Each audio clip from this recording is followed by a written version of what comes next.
This episode is brought to you by Lumina Growth Lab. At Lumina, we help professional learning and development consultants who are struggling with steady lead flow, consistent bottom line revenue, and scalability so they can finally have healthy margins, make more strategic decisions, and ultimately take their business to the next level. Most of the time, our clients come to us frustrated because nothing seems to work outside of word of mouth or referral-based growth.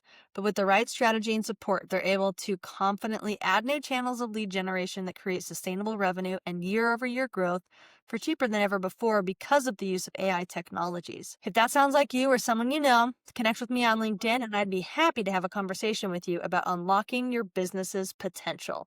Now, let's dive into today's episode.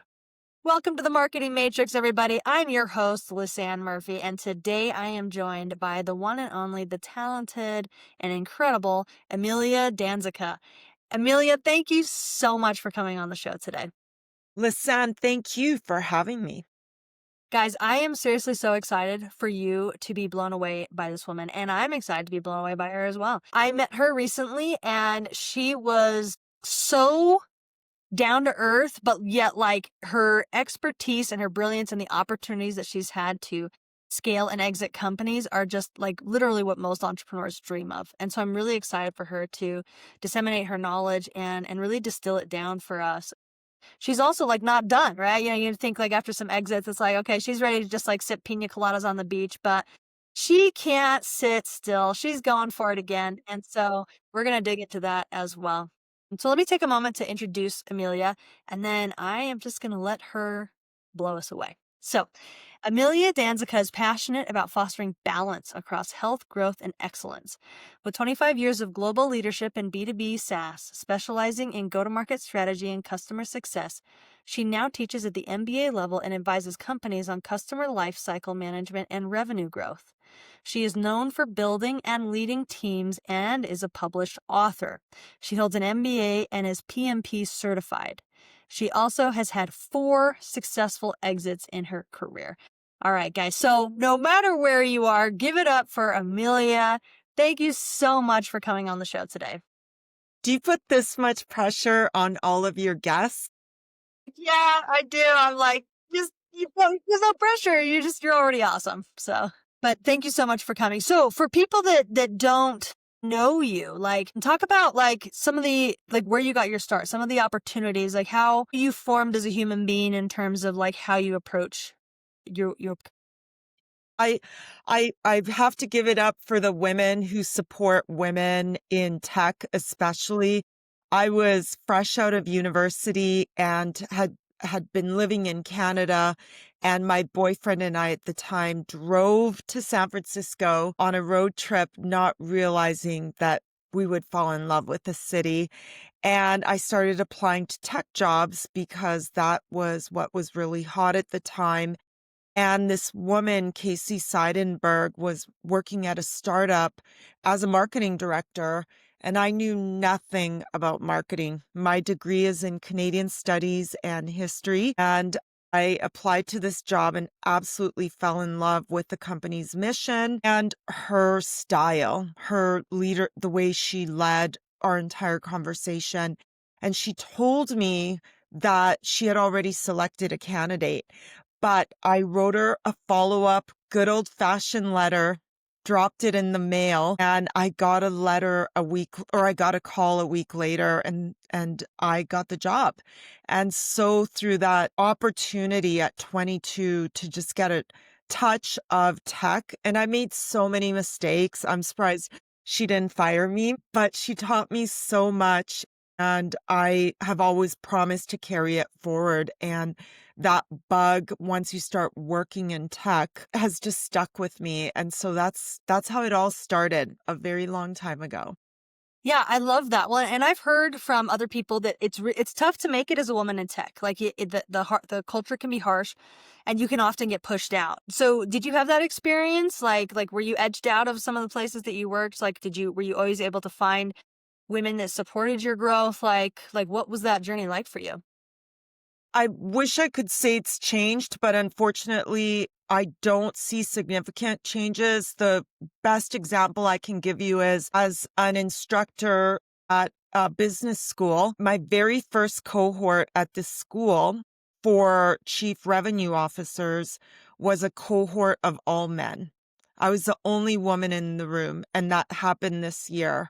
Now, thankfully, the following did include some women, but we're still far and few. And uh, I have many times been the only woman in the room. When I sold my two companies this past spring, a customer success academy and a management consulting firm, the two companies that acquired my firm, I never once spoke to a woman. It was all men at the leadership level and me in the room negotiating. So while there are significant strides, there are women like me and others speaking up and being part of the change, and also mentoring, sponsoring women. I wrote an entire book with my co-author Sabina about why we need women and mothers in technology. After all, we're also the buyers, we're the consumers. And so we need to be part of that change. And I think it's really important. Don't be afraid to be in tech as a woman, but rather be part of that positive change. Yeah, I love that. So is that passion for supporting women in tech, is that foundational to what you're creating now? I think it will always be. After all, I have two daughters. One is swaying already towards social media marketing. She has started a little firm in LA and has 3 clients. She's so excited. But I think it would be so wrong for me to do something and move away from it because there's so much opportunity to create positive impact. So regardless of what I'm doing next, women will always be at the center, and they have to be. After all, I'm a woman. I can relate to those experiences. I've left boardrooms with tears in my eyes. I've left meetings crying just because I just felt like I could not even get a word in, or I was disrespected, I was cut off, all of the things. It's happened to so many of us. Many don't even talk about it, but we need to. And so that will always remain core to everything I do. That I love that. And I'm with you, right? I think that there's there needs to be a balance, and it's tough to really quantify exactly what the balance should be, because I also think there's nothing wrong with women that are choosing to stay in the home, right? And are choosing to raise families. From my experience, like there's no powerful influence than my mother. And I'm grateful. My mom was a stay-at-home mom, and so I was so grateful for her to do that. But it also has been, an interesting journey as a woman in entrepreneurship. I think the entrepreneurship world is a little bit kinder to women than probably tech was. It's still, the disparity is out there in terms of, like, even like all the marketing conferences I go to. Like every time I see a flyer, there's like 50 men on the speaking panel, right? And there's like 2 women. And, it's one of those things, like, is it just that they're not choosing to go in to the space? Are they edged out? Do they not feel like they can fit? There's so many different factors. So I'm grateful that you're a voice in that way. Thank you. And I wish I could be a stay-at-home mom, but I already drive my children crazy and I'm too much in their lives, they tell me. So I think it would just be a huge problem if I became a full-time mother. Work is your distraction. I like it. I like it. Well, with the companies that you exited, like, what did you learn about yourself and business through that process? Because I think, like, that's like a big goal for a lot of business owners, is like, I want to have an exit.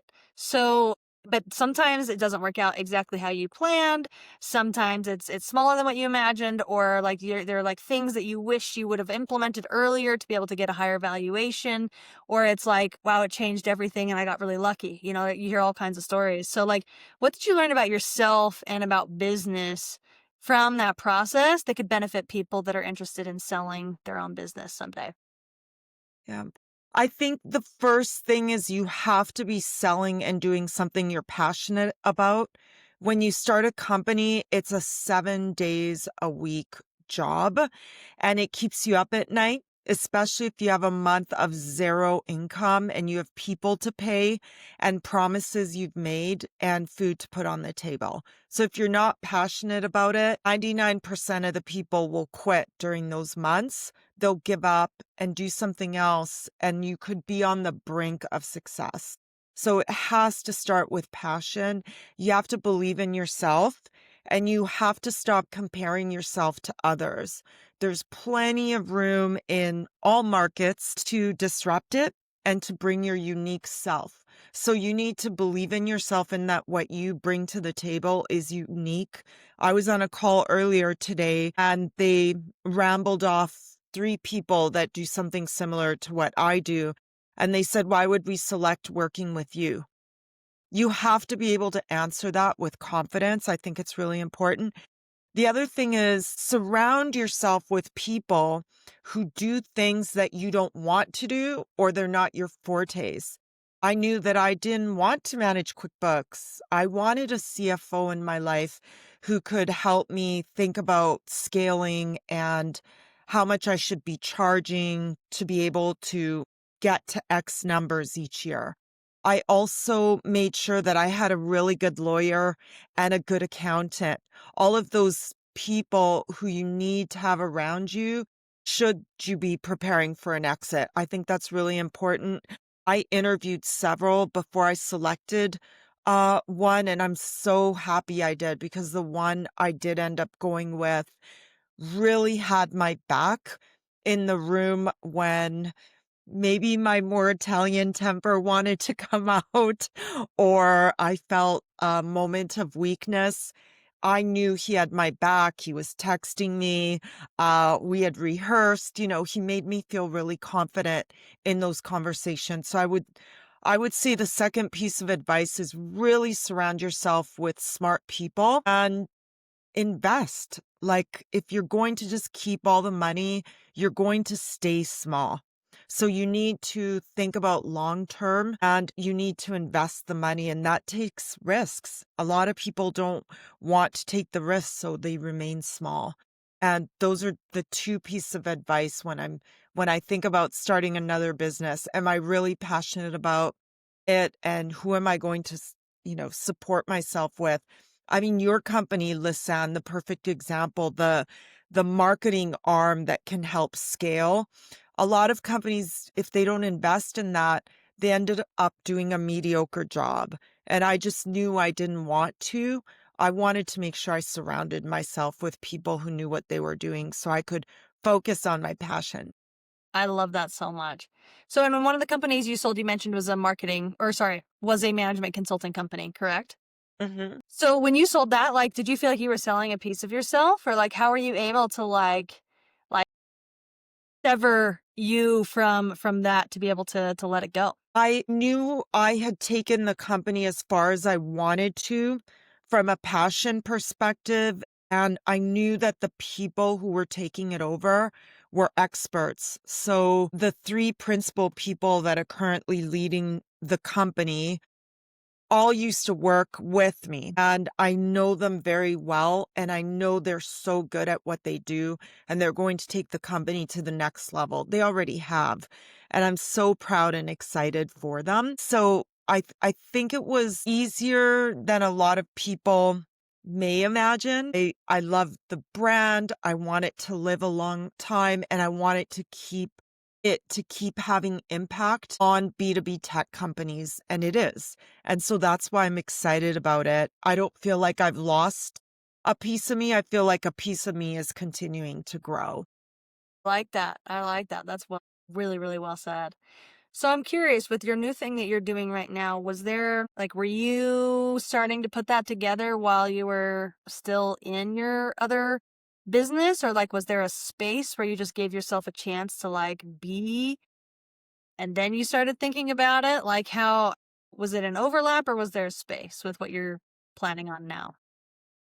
Think you need to give yourself space and time just to think, to as I like to do because I have a lot of dirt where I live, just play in the dirt. I grow a lot. I experiment with seeds. I have lots of fruits and vegetables and things that I get dirty. I come back in the house all dirty and it feels fantastic. I think you need time to play and experiment and think about what really makes you happy. I also believe that you need to learn to sleep again.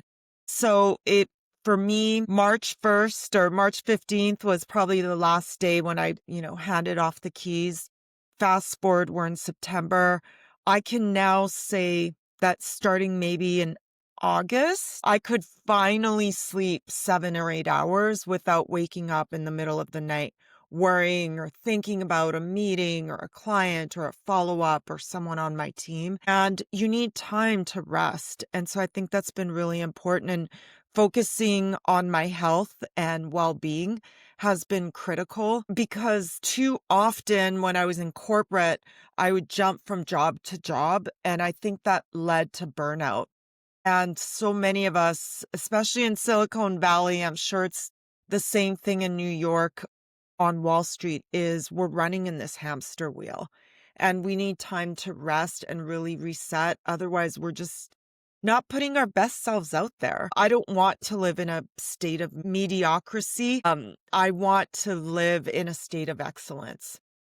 Love that. I love that. And I totally agree that time to detox almost and Hmm. like recalibrate is really, really important. So that's amazing that you took that time. So before we jump into your new thing, do you garden flowers, vegetables? Like what are you getting dirty with out there? Both. Both. I have both. I'm very fortunate. I live in Sonoma County and the climate and the soil is rich, and my my father always had an abundance of land and he grew all his own vegetables for our pizzeria that we owned. And so it's really in my blood to to crave fresh, good food, and knowing that I grew it organically makes it so much better. And I love feeding people and having people over and enjoying it with me. So all my neighbors know me. I leave big baskets of fruit and vegetables outside our house, and neighbors just come by and help themselves. I love it. I love it. Well, after this, you need to share your address so I can Okay. because that's you're totally speaking my language. I love that. Do you have a particular crop you were proud of this season? I mean, it's harvesting time right now. So like, do you have a particular crop that you're like, oh, that did so well this year? I mean, the heirloom tomatoes, the Roma tomatoes for making fresh sauce, the basil, the zucchini, The Italian ones. I love that. yes, the eggplants, all the things. Yes. So all of those grow beautifully. I also like to experiment. So I grew all different kinds of squash and interesting cucumbers. So every year I throw in a bit of variety. I love that. Cucumbers Yeah. have always been a tough grow for me. It's really easy for cucumbers to get bitter. I don't know if you've experienced that, but yeah, cucumbers are a tough animal. Whenever someone says they can grow a cucumber successfully, I'm like, hats off to you. That is not easy to do. I love it. Okay, so let's go back. So talk to us about what you're building now. What's the goal? How are you building it intentionally?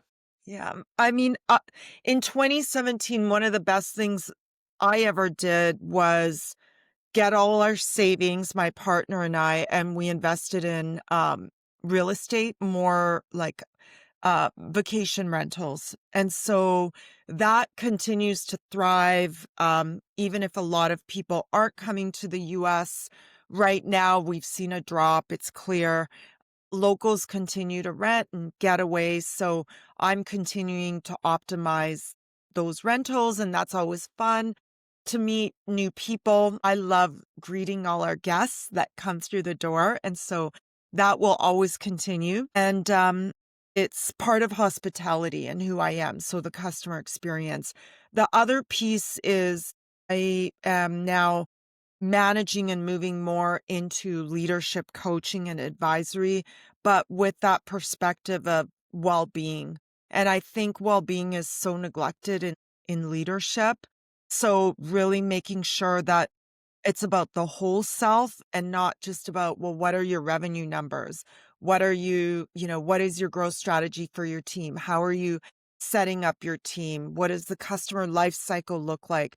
You have to go beyond that because if the leader isn't healthy and centered, your team can feel that energy. So can your clients. And it does ultimately impact not only your health, but your team and your customers. And so I'm working more one-on-one with clients directly.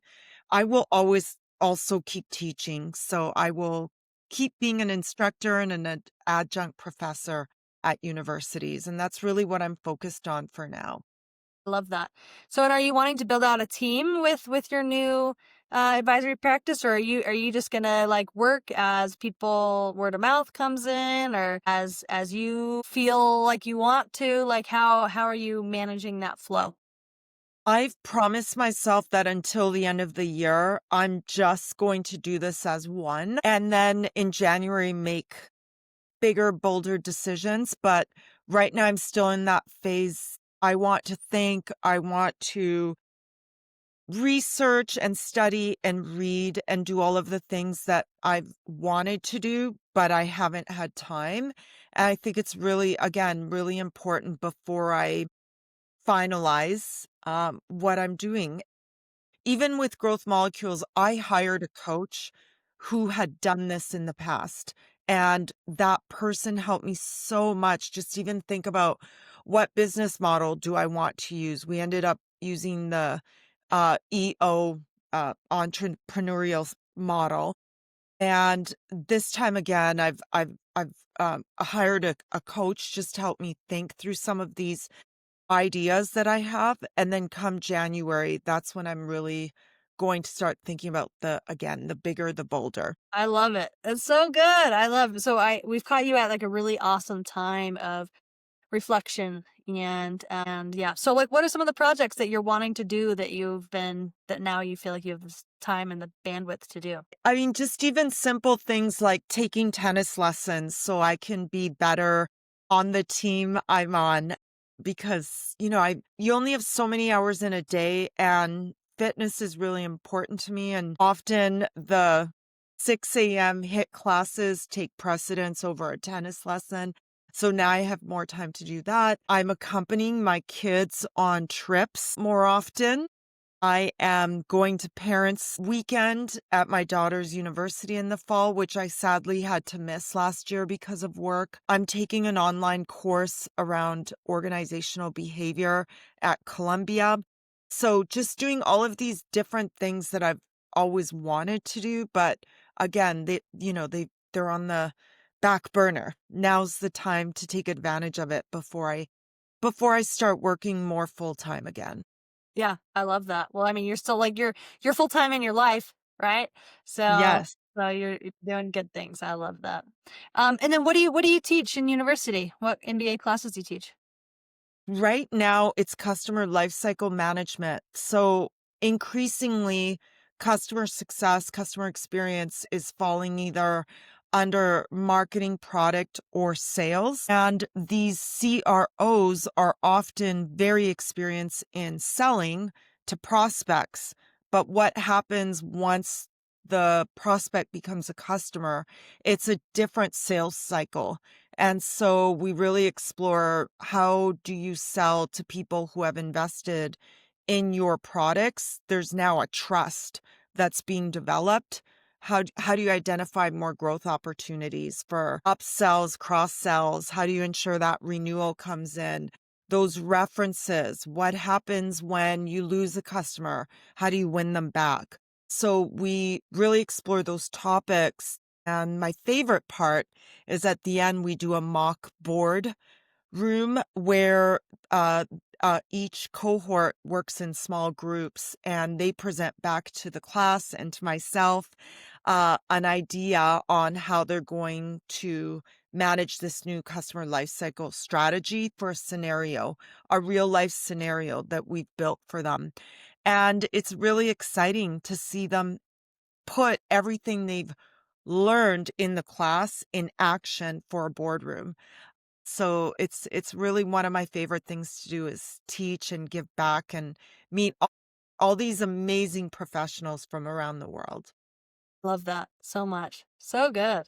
Yeah, well, I bet the students that are taking your class are really lucky to be able to be in there and learn that, and it's really, really important material. So, um, what are some things that you're wanting to do differently in your new business that you want to either do differently, or something you want to continue, or something you want to stop, make sure it doesn't have it this time? Like, how is this one going to be different? I want to say no more often and focus. I think the coach that I hired the first time around was really good at telling me, Amelia, you're trying to say yes to too many things. You can't be everything. You need to be really good and specialize at something. There are people, again, around you that can do all the other things. Have them complement your work, partner with other firms to do work. And earlier today, I was on this call with a private equity firm, and I told them straight out, I said, look, I'd be happy to work with you on this, but I know two companies that you can interview to work alongside me that I think can do these other things you're talking about a little bit better, and we can run faster together. And so saying no and bringing in partners will be incredibly important this time around. And then not burning out. I think that is something all entrepreneurs struggle with. So I really want to make sure I hold myself accountable to all of these great strides I've made, like sleeping enough, having more. I mean, right now, 5:55 is the non-negotiable for me, 5 days a week. That alarm goes off. I'm at the gym at 6:30 and in a class. And by 7:30, I'm on my way home and ready to engage with my children and my dog and life. And I feel so much better. So those will continue to be non-negotiable. I am not having a 6:30 meeting because then my health will suffer. And as a result, my clients ultimately will as well. Yeah, I love that. So smart. So smart. Yeah, it's hard to say no, especially when you're, for me, I don't know if you identify with this, but for me, like, one, you want to help, right? And so, like, you feel this desire to, and there's also like this little bit of like problem solving competition of like, yeah, I'll figure it out. Like, I don't know what it's going to take, but I'll figure it out. But learning to say no, and I love how you even brought like not just no, but like how do you partnership with other people that can do it a little bit better, right? Such a powerful framework that I think every business needs to apply a little bit better. So that's really insightful. Love that. I love that. Well, it's seriously been so fun to have a conversation and to dive into a little bit of your past world and your current world. And I seriously love, honestly, that we caught you at a time of rest, right? Because I think you can speak with wisdom and clarity in these times almost better than any other time, right? And so I'm really excited for you to see what ideas distill into you as you're taking time to play tennis and to make fresh pizza and garden and all of the things that you're doing. It really has just been such a pleasure diving in, and thank you for sharing your journey and your heart today. Listen, thank you for having me. So if people want to follow you and like what you're creating and see what you're doing, or learn more about the companies that you've exited, like, how do people follow you? I am on LinkedIn. That's probably the best place to find me. And my name is Emilia D'Anzica, and I have a website up, emiliaspeakscx.com. Awesome. Guys, well, I'm going to put those links in the episode notes so you can get those for yourself to be able to follow Amelia and her journey. But again, just thank you so much for bringing your heart and your experience onto the marketing matrix today. It's been an absolute pleasure. Thanks, Lisanne.